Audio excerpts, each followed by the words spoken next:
Hi, I'm Andre Faust, and in the background you can see the gas prices.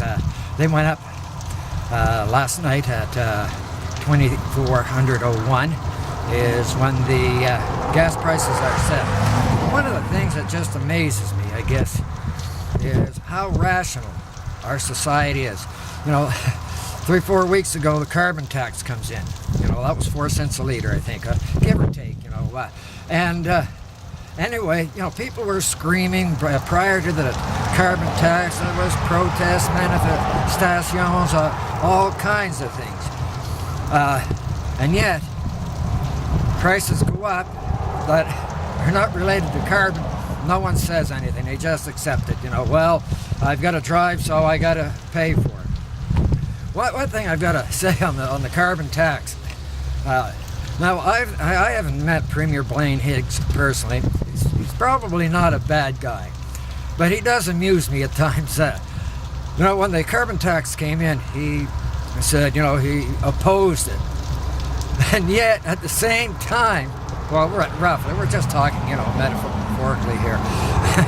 You know, he went and said that the carbon tax, because of the HST, was going to be a windfall for the province of $9 million. You know, or maybe billion, I don't know, but probably more likely 9 million. I just threw the billion in case somebody wanted to correct me or that I made a mistake. Well, okay, so let's take a look at that. You know, 4 cents equals $9 billion. Okay, well, last night on April 10th, 2400 hours, it went up almost 4 cents. So let's do simple mathematics. There's also the HST that is also located on that. So now we're talking 18 billion. So as prices go up for fuel, and this I'm just going to take a pot shot at the Higgs government. With all governments that's in power, when the price of fuel goes up, they all benefit.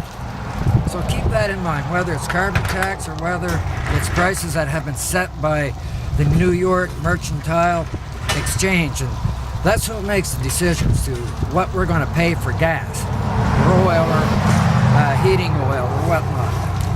Now, there's a little bit of a story behind that, and I won't get too much into it, but, you know, the so-called experts are saying that the peak oil consumption is going to be somewhere around 2030. So these guys has this calculated. Now, at this point in time, we're still very dependent on fossil fuels. I mean, there's no way of it. We're just, you know, we're getting better, we're getting more, but we're just not there. Now, this is going to bring me back to the carbon tax and the HST. Okay, the carbon tax, I support it in its entirety if all revenues goes in for developing greener technologies, more energy efficient infrastructures, training program for displaced employees from the oil industry or any other fossil fuel industries. But I'm going to add on to that. The HST that is also generated from that carbon tax has to go into energy.